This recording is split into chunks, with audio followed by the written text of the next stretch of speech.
Friends, welcome back to my channel. ప్రతిరోజు కార్తీక దీపం serial టీవీలో కన్నా ముందుగా చూడడానికి వెంటనే మా ఛానల్ని సబ్స్క్రైబ్ చేసుకొని పక్కనే ఉన్న గంట సింబల్ ఆల్ పైన క్లిక్ చేయండి. అప్పుడే నేను పోస్ట్ చేసే వీడియోస్ మీరు మిస్ కాకుండా నోటిఫికేషన్ ద్వారా చూడగలరు. ఇక సీరియల్లోకి వెళ్తే, కార్తీక దీపం సీరియల్లో తల్లి పుట్టినరోజు కానుకగా ఏదైనా చేయాలి అనుకున్న దీప తన తండ్రిని సుమిత్ర గుళ్ళో కలిసే విధంగా ఏర్పాటైతే చేస్తుంది. ఇక తన తండ్రిని గుళ్ళో కలుసుకున్న తర్వాత సుమిత్ర ఏం చేయబోతుంది? మరి సుమిత్ర తన తండ్రిని క్షమించి తన తండ్రిని దగ్గరికి తీసుకొని ఆశీర్వాదం తీసుకుంటుందా? మరి శివనారాయణ ఏం చేయబోతున్నాడు? తన తండ్రిని గుడిలో కలిసింది అని సుమిత్ర అని తెలిసిన తర్వాత శివనారాయణ ఏం చేయబోతున్నాడు అనేది తెలియాలంటే ఈ వీడియోని చివరి వరకు స్కిప్ చేయకుండా చూడండి. అప్పుడే మీకు క్లియర్గా అర్థమవుతుంది. అలాగే ఈ వీడియోని ఇప్పటివరకు లైక్ చేయని వాళ్ళు ఇప్పుడే లైక్ చేసేయండి. ఇక సీరియల్లోకి వెళ్తే, కార్తీక దీపం సీరియల్లో సుమిత్ర పుట్టినరోజు కానుకగా ఏదైనా చేయాలి అనుకున్నా దీప కార్తిక్లకి కొంచెం నిరాశ ఎదురవుతుంది. ఎందుకంటే తన తాతని తన తల్లికి గిఫ్ట్గా ఇవ్వాలి అనుకుంది. తన తాత రాకతో తన తల్లి మొహంలో సంతోషాన్ని చూడాలనుకుంది. కానీ తన తాత అసలు ఇంట్లోకి అడుగు పెడితే శివనారాయణ ఊరుకోడని అసలు జరిగిన రచ్చంతా గుర్తు చేసి దీపనైతే కాస్త డిసప్పాయింట్ చేస్తాడు కార్తిక్. కానీ ఎలాగైనా తన తండ్రిని తన తాతని తన తల్లిని కలపాలని చాలా గట్టిగానే అనుకుంటుంది. ఇంట్లో పుట్టినరోజు వేడుకని జరపడానికి కేక్తో పాటు మిగతా అరేంజ్మెంట్స్ అన్నీ కూడా చేస్తారు. అయితే ఆ పుట్టినరోజు ఎంత చేసినా కూడా తన తల్లి మొహంలో సంతోషం అయితే కాస్త తక్కువగానే కనిపిస్తుంది. అయితే తన తల్లి మొహంలో సంతోషం ఉండేలా ఒక గిఫ్ట్ అయితే తయారు చేయాలని అనుకుంది. తన కూతురి సహాయంతో ఒక మంచి గిఫ్ట్ అయితే రెడీ చేస్తుంది. ఆ గిఫ్ట్ రెడీ చేసిన తర్వాత అందరూ వాళ్ళ కానుకలు ఇస్తూ ఉంటారు. అయితే జ్యోత్స్న అయితే ఖరీదైన కాస్ట్లీ గిఫ్ట్ ఇస్తున్నాను అని చాలా సంతోషపడుతుంది. నేను ఈ వరల్డ్లో చాలా ఫేమస్ అయిన వాచ్ నేను నీకు గిఫ్ట్గా తీసుకొచ్చాను మమ్మీ అనగానే, ఇది తన కష్టం కాదు, తన సొంత ఆలోచన కాదు, తన డబ్బు కూడా కాదు. అలాంటప్పుడు ఆ గిఫ్ట్కి వాల్యూ ఏముంటుంది అని మనసులో అనుకుంటూ ఉంటుంది దీప. కానీ నేను ఇంత కాస్ట్లీ గిఫ్ట్ ఇచ్చాను, తొక్కలో అది పేపర్ మాత్రమే ఇచ్చింది, ఆ పేపర్లో ఏముంటుంది అని అనుకుంటూ ఉంటుంది జ్యోత్స్న. కానీ ఆ పేపర్ని చూడగానే ఆ వాచ్ ఇచ్చిన సంతోషంలో కన్నా ఆ పేపర్ని చూడగానే తన మొహంలో వెలిగిన వెలుగునైతే అసలు దీప మర్చిపోలేకపోతుంది. ఆ వెలుగు మాత్రం జ్యోత్స్నకి అస్సలు నచ్చదు. ఎందుకంటే అంత ఖరీదైన కాస్ట్లీ గిఫ్ట్ ఇచ్చిన నా గిఫ్ట్ని చూసినప్పుడు లేని ఆనందం తొక్కలో పేపర్ని చూసి ఇంత మురిసిపోతుంది. ఇంతకీ ఆ పేపర్లో ఏముంది అని అందరూ ఎగ్జైటింగ్గా చూస్తూ ఉంటారు. అలా ఎగ్జైటింగ్గా చూస్తున్న అందరికీ ఆ బొమ్మ చూసిన తర్వాత నిజంగా అందరికీ సంతోషంగా ఉన్న పారిజాతం ఇంకా జ్యోత్స్నల మొహాల్లో మాత్రం షాక్ ఉంటుంది. ఎందుకంటే ఇప్పటితో వీళ్ళు నిజం బయట పెట్టబోతున్నారా? హాస్పిటల్లో పాపను మార్చానన్న నిజం బయట పెట్టబోతున్నారా? దీపే అసలైన వారసురాలని అందరికీ చెప్పబోతున్నారా? అందుకు ఇంటిమేషన్గా ఈ గిఫ్ట్ ఇచ్చిందా? అసలు ఏం జరుగుతుంది అని అనుకొని జ్యోత్స్న ఇంకా పారిజాతం ఇద్దరు కూడా చెవులు కొరుక్కుంటూ ఉంటారు. ఇక తర్వాత నిజంగా ఒక అమ్మకు ఒక మరుజన్మ అమ్మగా పుట్టినప్పుడే అవుతుంది. ఎందుకంటే అమ్మాయి అమ్మగా మారినప్పుడు ఆ జీవితంలో చాలా తేడాలు వస్తాయి, చాలా మార్పులు వస్తాయి. ఇక ఎంతవరకు ఉన్న తన ప్రపంచం ఇక ఆ తర్వాత అమ్మగా మారిన తర్వాత తన పిల్లలే తన లోకంగా అనుకుంటుంది. అందుకని మీకు ఇలాంటి గిఫ్ట్ ఇవ్వాలి అని అనుకున్నాను. నాకు ఖరీదైన గిఫ్ట్లు ఇవ్వడం రాకపోవచ్చు, కానీ ఈ గిఫ్ట్ మీ మనసుకి నచ్చుతుంది అనుకున్నానమ్మా అనగానే, నా మనసుకి నచ్చడం కాదు దీప, నా గుండెకు హత్తుకునే గిఫ్ట్ ఇచ్చావు. నిజంగా నాకు చాలా సంతోషంగా ఉంది దీప. ఇలాంటి గిఫ్ట్ నాకు ఇంతకు ముందు ఎవ్వరూ ఎప్పుడు ఇవ్వలేదు. ఈ గిఫ్ట్ని నేను ఖచ్చితంగా దాచిపెట్టుకుంటాను, నా రూమ్లో భద్రంగా దాచిపెట్టుకుంటాను. నిజంగా నాకు మర్చిపోలేని గిఫ్ట్ ఇచ్చావు దీప అంటూ దీపను హక్ చేసుకుంటుంది. ఇక తర్వాత దీవించమని దీప, కార్తిక్ ఇంకా ఆ పాప శౌర్య ముగ్గురు కూడా బ్లెస్సింగ్స్ తీసుకుంటారు. నిజంగా మీ గిఫ్ట్ చాలా బాగుంది దీప, అసలు నీకు ఈ ఆలోచన ఎలా వచ్చింది అనగానే, నిజంగా ఈ ఆలోచన నాకు శౌర్య వల్లే వచ్చింది. శౌర్య నాకు ఎప్పుడైనా బర్త్డే అయినా ఏదైనా ఈవెంట్ అయినా గిఫ్ట్ ఇలాగే ఇస్తుంది. కానీ ఇందులో అమ్మకు నచ్చిన గిఫ్ట్ ఇవ్వాలి అనిపించింది. అందుకే శౌర్య సహాయం తీసుకొని ఇలా గిఫ్ట్ ఏర్పాటు చేశాను అనగానే ఇక ఆ తర్వాత జ్యోత్స్న చాలా కోపంతో రగిలిపోతూ ఉంటుంది. ఇక కోపంగా అక్కడి నుంచి పక్కకైతే వెళ్ళిపోతుంది. గోడని ఇలా బాగా గట్టిగా గుద్ది అసలు ఏం జరుగుతుంది గ్రాని, దీని ప్లానింగ్ ఏంటో అర్థం కావట్లేదు. ప్రతిసారి ఏదో ఒకటి చేసి నన్ను బాగా అనగదొక్కాలని చూస్తుంది. అంత కాస్ట్లీ గిఫ్ట్ ఇచ్చిన అమ్మ మొహంలో సంతోషం కనిపించలేదు. కానీ అది కేవలం ఒక పేపర్ ఇవ్వగానే మొహం మాత్రం 100 వాట్స్ బల్బ్ కన్నా ఎక్కువ గ్లోయింగ్గా కనిపించింది. నాకైతే చాలా బాధగా ఉంది గ్రాని.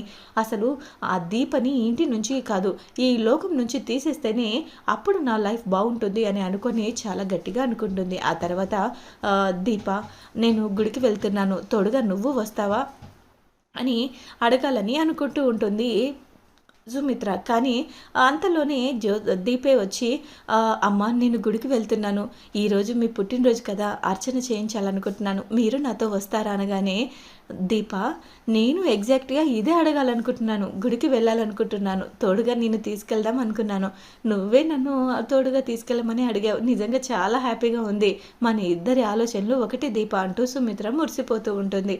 ఇక తర్వాత నేను రానా మమ్మీ అంటూ అనగానే, నువ్వు అయినా నీకు స్కూల్ ఉంది కదా, నువ్వు చదువుకోవాలి కదా, నీ ప్రాజెక్ట్ వర్క్ అవన్నీ కంప్లీట్ చేసుకో, ఆ కంప్లీట్ చేసుకున్న తర్వాతే మనం బయటికి ఈవినింగ్ సాయంత్రం బయటికి వెళ్దాం అనగానే సరే సరే అమ్మ, అమ్మమ్మ జాగ్రత్త అంటూ అనగానే సరే పదండి వెళ్దాం అనగానే కార్తిక్కి కూడా తెలియకుండా దక్షిణామూర్తిని కలిసి ఏర్పాటైతే చేస్తుంది దీప. ఎలాగైనా తన తండ్రిని అలాగే తన తాతని అలాగే తన తల్లిని కలపాలని, తన తండ్రిని చూసిన తర్వాత తన తల్లి మొహంలో ఎలాంటి ఎక్స్ప్రెషన్స్ అంటే ఎలాంటి ఆనందం ఉంటుందో అని చూడాలని చాలా గట్టిగా అనుకుంటుంది దీప. ఆ తర్వాత అన్ని ఏర్పాట్లు అయితే చేసి దక్షిణామూర్తిని గుడికైతే రప్పిస్తుంది. దక్షిణామూర్తి నెంబర్ గట్టిగా కనుక్కొని ఆ తర్వాత దక్షిణామూర్తికి ఫోన్ చేసి హాస్పిటల్లో ఉన్న రికార్డ్స్ ద్వారా ఆ నెంబర్కి ఫోన్ చేసి అయితే పిలిపిస్తుంది. ఆ తర్వాత దక్షిణామూర్తిని కూతురు పుట్టినరోజు కారణంగా గుడికి రమ్మని చెప్పేసరికి కూతురు మీద ప్రేమ చంపుకోలేక అసలు శివనారాయణ విషయంలో తాను చేసిన తప్పుకి కుమిలిపోతూ చాలా పశ్చాత్తాపడుతూ గుడికైతే వస్తాడు. అక్కడ గుళ్ళో శివనారాయణ తన కోడల పేరు మీదుగా అర్చన చేయించడానికి అలాగే కాస్త మనసు ప్రశాంతంగా ఉండడం కోసం అలా గుడికైతే వెళ్తాడు అనుకోకుండా. అయితే దశరథ ఇంకా శివనారాయణ ఇద్దరు కలిసి గుడికైతే వెళ్తారు. ఇక్కడ దీప ఇంకా సుమిత్ర అయితే గుడికి వెళ్తారు. ఆ కార్తిక్ ఏమో ఏదో పని మీద కారు డ్రైవింగ్ది ఏదో రిపేర్ పని మీద వెళ్తాడు. అయితే అసలు ఏమైంది గ్రాని, అసలు ఇంట్లో ఎవరు కనిపించట్లేదు అనగానే ఇక దీప గురించి వాళ్ళ శౌర్యని అడుగుతుంది. ఏంటి ఇంట్లో ఎవరు కనిపించట్లేదు, అంతా ఏమైపోయారు అనగానే ఏమైపోయారు అంటే అమ్మమ్మ ఇంకా మా అమ్మేమో గుడికి వెళ్ళారు, అమ్మమ్మ పుట్టినరోజు కదా అందుకే అర్చన చేపిస్తానని అమ్మమ్మని గుడికి తీసుకెళ్ళింది.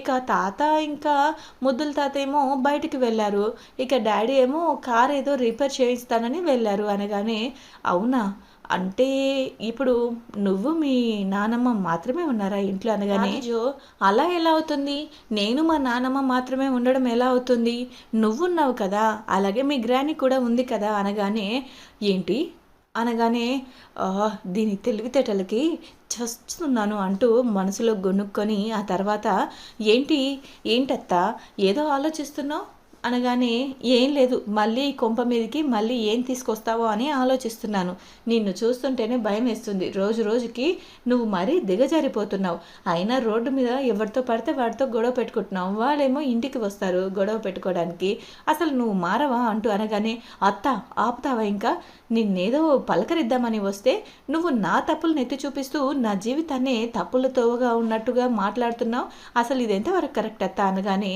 నువ్వు చేస్తున్న తప్పుల నేను ఇచ్చే కౌంటర్ చాలా తక్కువ, కానీ నువ్వు చేస్తుంది చాలా ఎక్కువ, ఒక జంటను విడదీయాలనుకుంటున్నావు, ఇంట్లో వాళ్ళందరికీ ప్రశాంతత లేకుండా చేస్తున్నావు, పెళ్లి చేసుకుంటే నీ జీవితం బాగుపడడంతో పాటు మీ అమ్మ కూడా సంతోషిస్తుంది, మీ అమ్మ ఆరోగ్యం కూడా బాగుంటుంది, కానీ నువ్వు దాని గురించి ఆలోచిస్తున్నావా, పెళ్లి చేసుకోవాలన్న ఆలోచన ఏమాత్రం లేకుండా తెచ్చిన సంబంధాలన్నీ చెడగొట్టుకుంటున్నావు అంటూ అనగానే ఇక వాళ్ళిద్దరి మధ్య గొడవ జరిగి అక్కడి నుంచి వెళ్ళిపోతారు. అయితే గుడిలో దర్శనం చేసుకున్న తర్వాత అక్కడ తన తండ్రిని చూసి ఒక్కసారిగా షాక్ అవుతుంది సుమిత్ర.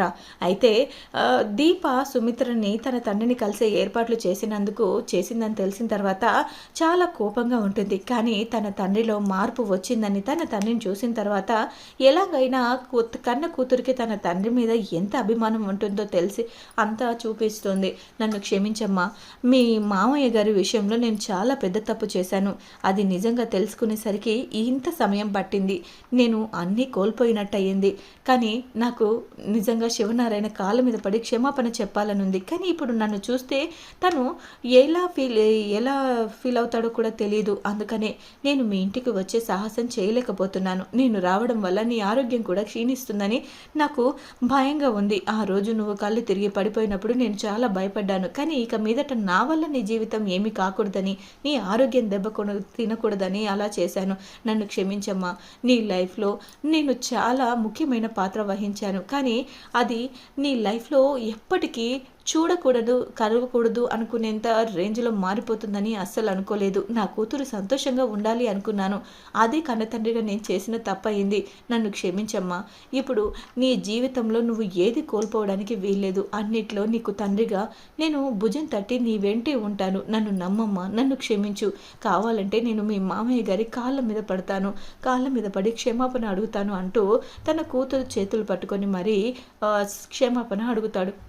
ఇంకా ఆ తర్వాత వాళ్ళు అదంతా మాట్లాడుకుంటుంటే వినగానే ఇక దశరథ ఇంకా శివనారాయణ కూడా గుడికి వచ్చి దర్శనం చేసుకున్న తర్వాత అలా చూడగానే వీళ్ళు శివనారాయణ దక్షిణామూర్తి సుమిత్ర చేతులు పట్టుకొని క్షమించమని అడగడం, కూతురుగా తన మనసు చెల్లించిపోవడం చూసి చాలా కోప్పడతాడు. ఆ తర్వాత కోప్పడ్డ తర్వాత తనకు ఒక ఆలోచన వస్తుంది. తను ఎంతైనా తన కన్న కూతుర్ని కాదని ఏ తండ్రి మాత్రం అనుకుంటాడు.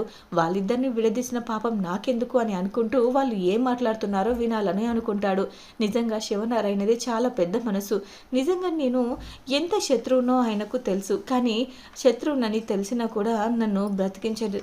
అంటే నాకు రక్తం ఇచ్చింది తనే అని తెలిసిన తర్వాత నిజంగా నేను తనని కలిసి తన కాళ్ళ మీద పడి క్షమాపణ చెప్పి నిజంగా నేను చేసిన తప్పుకి క్షమాపణ అడిగి తను చేసిన హెల్ప్కి థ్యాంక్స్ చెప్పాలని చాలా అనుకున్నాను. కానీ చెప్పలేకపోయాను.